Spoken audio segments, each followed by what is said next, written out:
শুভ সকাল বন্ধুরা। আমি দেখো ছোট্ট চায়ের কানে ভাত বসিয়েছি। সকাল এখন 6টার মতো বাজে। আর ছোটো হাঁড়িটা আমার এঁঠো আছে, আর এত সকালে আমার মাছতে ইচ্ছা করছে না, কাজের বউ আসতে দেরি করবে, তো যার কারণে এটাতেই ভাত বসিয়েছি। মেয়ের টিফিন রেডি হয়ে গেছে। এখন গোলা রুটি, কলা, তারপরে আঙ্গুর, এগুলো সব দিয়ে টিফিন দিচ্ছি, ওর হয়ে যাবে, মোটামুটি খাওয়ার চলে যাবে। আসবে 3টার সময়, তো এই টিফিন আর খেয়ে যাবে ভাত, তো অসুবিধা হবে না। তো টিফিন আমার রেডি। আর টিফিন ব্যাগে ভরে মেয়ের যত জামা কাপড় আছে সব কিছু রেডি করে রাখবো, কারণ এসেই ও খোঁজ করবে, মা এটা দাও, সেটা দাও, এই দাও, সেই দাও। আর ওইদিকে আমার রান্নাঘরে আর একটু কাজ আছে, তো ওই দিকটা করে নেবো।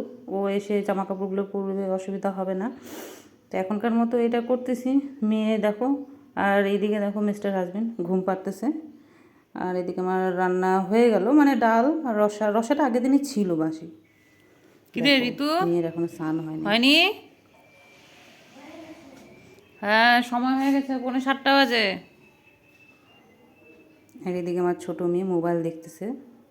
মেয়ের স্নান হয়ে গেছে, ওপরে ড্রেসটা আমি পরিয়ে দিই, কারণ একটু ছোট হয়ে গেছে, তো 3তে উঠলে ওদের ড্রেস চেঞ্জ হয়ে যাবে। মার্চে ফাইনাল পরীক্ষা, তো মার্চে ফাইনাল পরীক্ষা হলে ওদের ইউনিফর্মটা চেঞ্জ হয়ে যাবে। তো ভাবলাম এখন আর কী বানাবো, এটা দিয়েই আপাতত আর একটা মাস অ্যাডজাস্ট করে চলা যাক আর কি।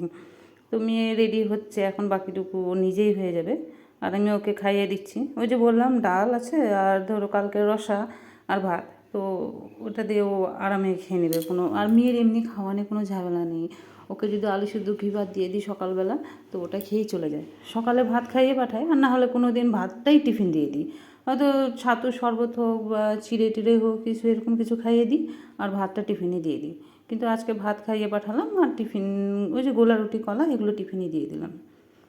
মেয়েকে ড্রেস পরে নিয়েছে, মেয়ে খাওয়া হয়ে গেছে, হাত মুখ টুক ধুয়ে নিয়ে এই ক্রিম মেখে দিচ্ছে, কারণ ও যদি ক্রিম মাখে তো এক জায়গায় লাগে, আরেক জায়গায় লাগে না, তো যার কারণে আমি মেখে দিই। বেশিরভাগ ও নিজেই মাখে, মাঝে মধ্যে আমি মেখে দিই। চুল টুল সব আঁচড়ানো, ধরো ও চুলটাও আঁচড়াতে পারে, পারে না তা না, কিন্তু কি ঠিকমতো সেট টেটগুলো করতে পারে না। তো আমাকে, এখন তো ছোটো না, একদম ছোটো, এইটুকু সময়টা তো মাকে করতেই হবে। তো মোটামুটি আমি করেই নিই, খুব একটা ব্যাপার দাঁড়ায় না। আর এইদিকে তো আমেজটা যে ঘুম পাড়তেছে, আমার শুধু ওইটাতে মুডটা খারাপ হয়েছে, যে না একটু মেয়েটাকে রেডি করে দেবে, তা না।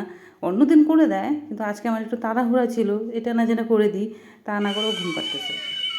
দেখো ছোটো ওই মোবাইল নিয়ে ব্যস্ত। কিরে পুচো, তুমি শুধু ফোন দেখবে?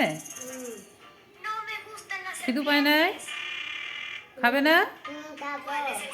খাবো খাবো। কি খাবে?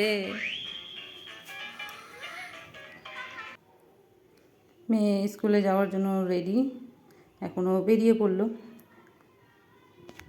আজকে ওয়েদারটাও খুব ঠান্ডা ঠান্ডা পড়ছে। আর দেখো গেট খুলবো, চাবি আনতে ভুলে গেছে, পরে মেয়ে ব্যাগ রেখে দৌড়ে গিয়ে চাবি নিয়ে এসছে, কারণ গাড়ি আসার সময় চলে এসছে, গাড়ি চলেই এসছে বলতে গেলে। ওই যে দেখো রাস্তার একদম সামনে গাড়ি দাঁড়িয়ে আছে, মেয়ে চলে গেল স্কুলে। আর এদিকে ছোটো মেয়ে দাঁড়িয়ে দেখছে যে দিদি চলে গেল, এখন ওকে একাই খেলতে হবে।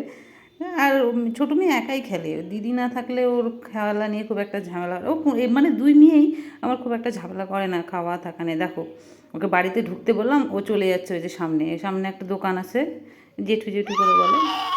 কি হয়েছে? চচ খাবা? দেখো কি কাঁদছে, হয়েছে? কারণ বাইরে যাবা? ও বাইরে বাইরে যাবে। যাবা? আচ্ছা চলো খেয়ে নাও, ওই জন্য তারপরে বাইরে যাবো। চলো কাঁদতেছে। আর আমি বললাম যে চলো বাড়িতে চলো চল। চলো খেয়ে নাও। চলো খেয়ে সবসময় নি, তারপরে বাইরে বাইরে থাকতে যাবো। হয়, বাইরে গেলে ওদের দোকানে গেলে কী করবে, চকলেট খাবে। ঠাম্মা ও তো করে। চকলেট, অত চকলেট লেস ও কুরকুরে খেলে শোনা। হয় পেট খারাপ হয়ে যাবে। তো যার কারণে বলতে পারো খুব একটা যেতে, তাও তো খায়। আমি বাড়িতে নিয়ে এসে ওকে, এই যে আমার সকালে যেহেতু ভাত হয়েছিল, বড় মেয়েকে খাইয়ে পাঠালাম, তো অল্প একটু ওর জন্যও রেখেছিলাম, ওকেও আমি সকালবেলা ভাত খাইয়ে ঘুম পাড়িয়ে দিলাম। ওরও ঘুম হলো, আর আমার বাকি কাজগুলো হয়ে যাবে। আর দেখো আমার অবস্থা, তো আমি স্নানটা সেরে আসি। আমার স্নান কমপ্লিট হয়ে গেল, এখন দেখি রান্নাবাড়ি করতে হবে, কি করি না করি দেখা যাক। সো এখনকার মতো টাটা, আবার দেখা হবে নেক্সট ভিডিওতে।